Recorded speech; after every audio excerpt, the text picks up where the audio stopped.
Hello guys, welcome to Vashishtha classes. Vashishtha classes में आपका स्वागत है। जैसा कि आप ये देख ही रहे हैं कि यूरिन की पीएच के बारे में हम बात कर रहे हैं।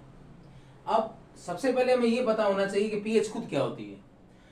पीएच एक ऐसा पैमाना है जिसमें हम ये बता सकते हैं कि वो जो द्रव्य है या जो लिक्विड है जो हम देख रहे हैं वो एसिड है या बेस, वो उसकी जो नेचर है, जो उस लिक्विड का नेचर है वो क्या है, एसिड और बेस, ये हमें पता चलता है पीएच के द्वारा। अब पीएच दो टाइप से है, 7.0 से ऊपर और 7.0 से नीचे।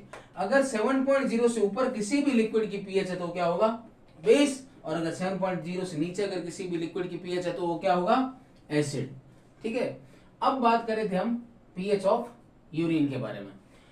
जैसा लगभग खूब सारी किताबों में लिखा हुआ है और काफी जगह हम पढ़ते भी हैं कि यूरिन की बेस नॉर्मल पीएच 4.0 टू 8.0 मानी गई है, लेकिन सामान्यतः यूरिन की पीएच 6.0 के आसपास मूव करती है। 6.0, 6.2, 6.3, यही लगभग इसी के आसपास नॉर्मल यूरिन की पीएच मेजर की जाती है। तो हम इसे 4.0 टू 6.0 भी मान सकते हैं, कोई दिक्कत नहीं आएगी। क्यों? क्योंकि नॉर्मल पीएच 6.0 स्लाइटली एसिडिक होता है। हमारा यूरिन स्लाइटली एसिडिक होता है। यूरिन जो है हमारा थोड़ा सा एसिडिक इन नेचर है। अब हम देखते हैं कि ये हमने यूरिन की पीएच को देखा, हमने पीएच को समझा। अब हम बात करते हैं यूरिन की कैसे पीएच को कैसे नापा जाए, उन चीजों के बारे में। अब यूरिन की पीएच को नापने के कुछ मेथड हैं, उन मेथड के बारे में आज मैं आपसे बात करता हूं। तो पहला मेथड जो है हमारे सामने वो आ जाता है litmus paper. Litmus paper method. Litmus paper के बारे में आपने सुना ही होगा कि एक ब्लू लिटमस होता है और एक रेड लिटमस होता है। यदि ब्लू लिटमस किसी लिक्विड में डालने पर रेड में कन्वर्ट हो गया तो वो क्या कहलाता है, एसिड। और यदि रेड लिटमस ब्लू में कन्वर्ट हो गया किसी भी लिक्विड में डालते ही तो वो क्या कहलाएगा, बेस। तो ये लिटमस पेपर का बेसिकली, ये तो हम लगभग सब लोग जानते ही होंगे कि लिटमस पेपर क्या होता है।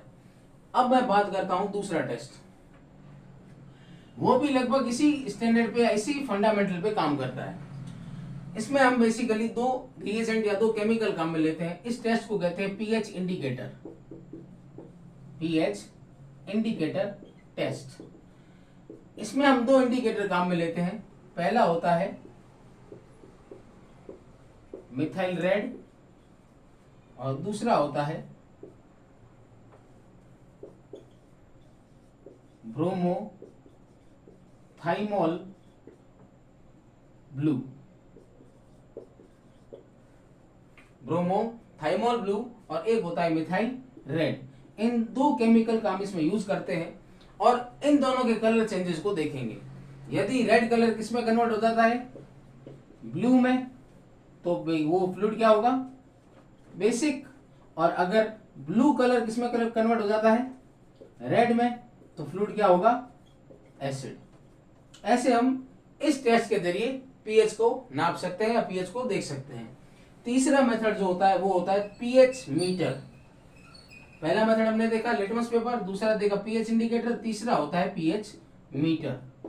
इस पीएच मीटर में क्या है, ये एक मीटर होता है, उसको यूरिन में जैसे ही टच करवाता है या यूरिन को उसके टच में लाते हैं तो वो यूरिन की पीएच को बता देता है कि इसकी पीएच इतनी है। ये एक ऑटोमेटिक प्रोसीजर है, एक मीटर है जो डिजिटल होता है और डिजिटली उसमें हमें पता चल जाता है कि यूरिन की पीएच क्या होगी।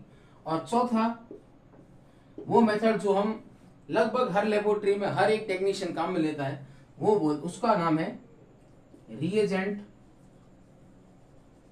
Strip method. Reagent strip method के बारे में अब मैं बात करता हूं आपसे। रिएजेंट स्ट्रिप मेथड लगभग हर टेक्नीशियन ने या हर स्टूडेंट ने कभी ना कभी अपनी लाइफ में देखा ही होगा, किया ही होगा। तो रिएजेंट स्ट्रिप मेथड में हम क्या करते हैं कि कंटेनर लेते हैं, उस कंटेनर में हम यूरिन डालते हैं या उस कंटेनर में यूरिन का सैंपल होता है और उसमें हम एक स्ट्रिप डालते हैं और उस स्ट्रिप में कुछ ऐसे छोटे छोटे कॉलम बने होते हैं और वो रिएजेंट उसमें लगे होते हैं। कोई शुगर का, कोई एल्बुमिन का, कोई पीएच का, कोई स्पेसिफिक ग्रेविटी का, यूं अलग अलग रिएजेंट्स उसमें लगे रहते हैं। इसमें एक रिएजेंट होता है पीएच का, जिससे हम उसकी पीएच जांच सकते हैं, पीएच का पता लगा सकते हैं। अब उस रिएजेंट में या उस स्ट्रिप में जो कॉलम पीएच का दिया हुआ है, सबसे पहले हमें यह पता होना चाहिए कि उस कॉलम पे आखिर लगा क्या है। तो उस कॉलम पे जो लगा है वो होता है पॉली आयोनिक पॉलीमर। इस रिएजेंट स्ट्रिप पे जो हमने यूरिन में डिप की है उसमें लगा होता है पॉली आयोनिक पॉलीमर। वो क्या करता है कि यूरिन में जो कैटायंस है, यूरिन में जो भी कैटायंस है, कैटायंस का मतलब वो हो गया जो पॉजिटिवली चार्ज है, जिनका चार्ज क्या है, पॉजिटिव चार्ज है। जो भी पॉजिटिवली चार्ज मॉलिक्यूल्स उस यूरिन में हैं उनको अपनी ओर आकर्षित करेगा और उनके साथ रिएक्शन करेगा। जैसे ही यूरिन पॉजिटिव चार्ज मॉलिक्यूल्स को उस स्ट्रिप की तरफ छोड़ेगा तब उस स्ट्रिप पे कुछ कलर आ जाएंगे और उस कलर के आधार पर हम ये बता सकते हैं कि उसकी पीएच क्या होगी। अगर सपोज करो कि अगर ब्लू कलर आ रहा है तो उसकी पीएच क्या होगी, 7.0 से ऊपर या बेसिक नेचर, और अगर रेड कलर आ रहा है तो 7.0 से नीचे। ये हम सिर्फ अज्यूम कर रहे हैं समझने के लिए कि अगर मान लो कि पीएच का कलर या पीएच जो अपने पास स्ट्रिप है उस स्ट्रिप में यदि ब्लू कलर आ रहा है तो पीएच हम मान सकते हैं कि बेसिक होगी, और रेड कलर आ रहा है तो हम मान सकते हैं कि पीएच एसिडिक होगी। तो ये अज्यूम करने की बात है आपको समझाने के लिए। अब कलर क्या आता है वो आप जरूर चेक करिएगा, आपको पता चलेगा। तो अब हम बात करते हैं कि सबसे पहले हमने क्या देखा, पीएच क्या होती है, उसके बाद हमने देखा यूरिन की पीएच कितनी होती है, उसके बाद हमने देखा कि यूरिन की पीएच को टेस्ट करने के कितने मेथड्स हैं। वो 4 मेथड आपके सामने हैं, litmus paper, pH indicator, pH meter, और चौथा ये आपके पास है रिएजेंट स्ट्रिप मेथड। अब हम बात करते हैं कि कौन कौन सी कंडीशन में यूरिन की पीएच कैसी कैसी होगी, उसके बारे में बात की जाए। देखते हैं क्या होता है। तो पहला हम ये देखते हैं एसिडिक और दूसरा एल्कलाइन। पहली बात करते हैं एसिडिक पीएच। यूरिन में एसिडिक पीएच कब होगी इसके बारे में बात की जाए। सामान्यतः हम ये देखते हैं कि यदि किसी भी यूरिन में कीटोन्स उपस्थित है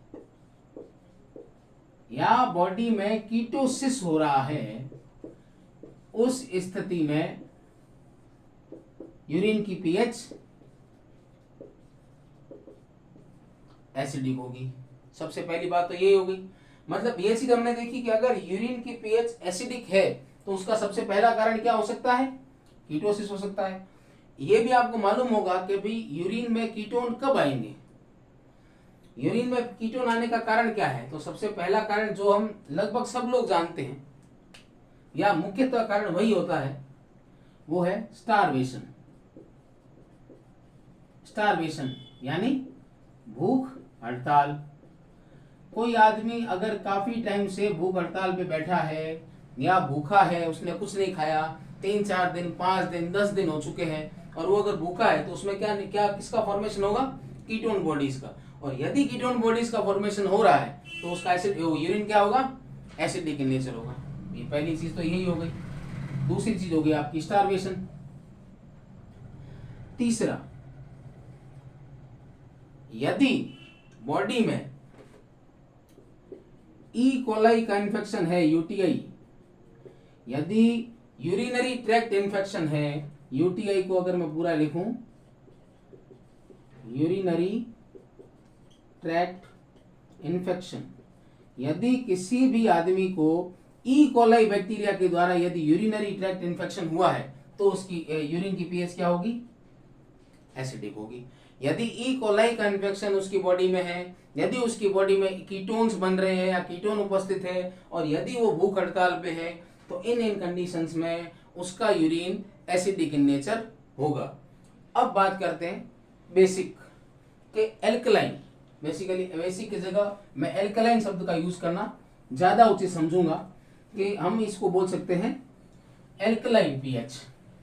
ठीक है, जिसे हम हिंदी में कहेंगे क्षारीय पीएच। पहले हमने बात की एसिडिक, अब मैं बात कर रहा हूं आपसे एल्कलाइन पीएच के बारे में कि यदि जब यूरिन की पीएच एल्कलाइन होगी उसका क्या कारण होगा।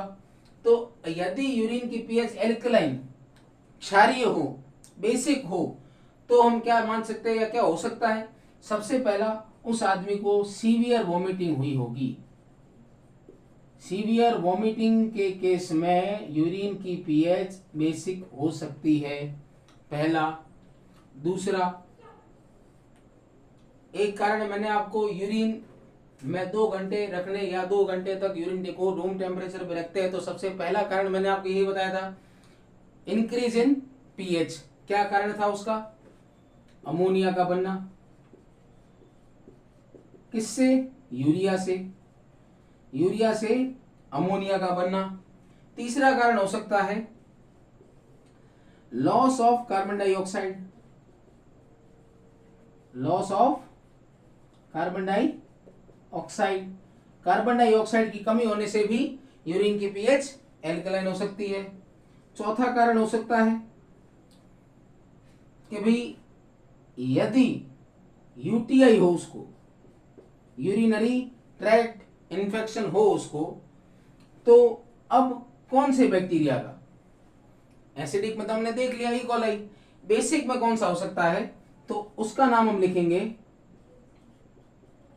प्रोटियस और स्यूडोमोनास।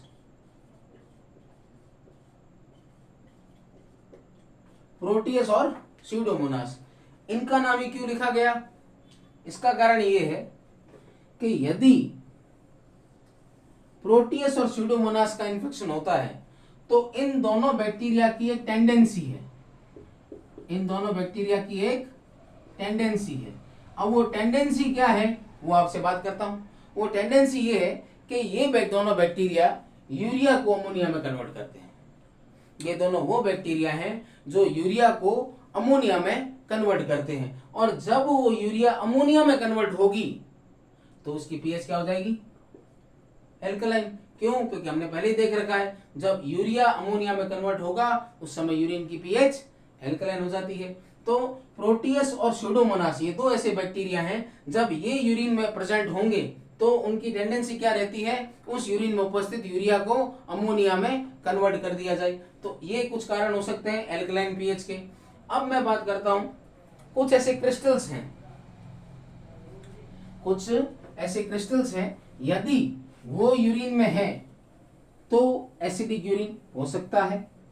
जैसे अब ये तो हो गया, हमने पीएच देखा कि भाई कौन सी किन किन कंडीशन में एसिडिक होगी, किन किन में एल्कलाइन होगी, कौन सा बैक्टीरिया होगा, कौन सा फिनोमेना ऐसा हो सकता है।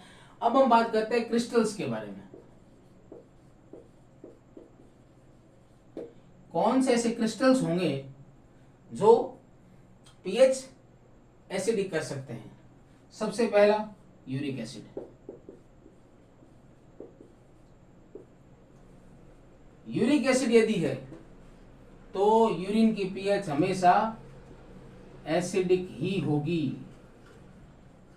यदि यूरिक एसिड के क्रिस्टल्स यूरिन में प्रेजेंट हैं तो हमेशा यूरिन की पीएच एसिडिक होगी। यह हो गया एक कारण। दूसरा, एक बीमारी होती है जिसे कहते हैं आरटीए। उस बीमारी का नाम क्या है, आरटीए। आर का मतलब रीनल, टी का मतलब ट्यूब्यूलर, ए का मतलब एसिडोसिस। रीनल ट्यूबुलर एसिडोसिस, इस कंडीशन में भी यूरिन की पीएच क्या होगी, एसिडिक होगी। जैसा कि आप जानते ही हो यूरिन की पीएच क्या होगी, एसिडिक होगी। तो ये कुछ कंडीशंस है जिनमें यूरिन की पीएच डिफर करेगी। कभी एसिडिक हो सकती है, कुछ कुछ कंडीशंस में एल्कलाइन भी हो सकती है।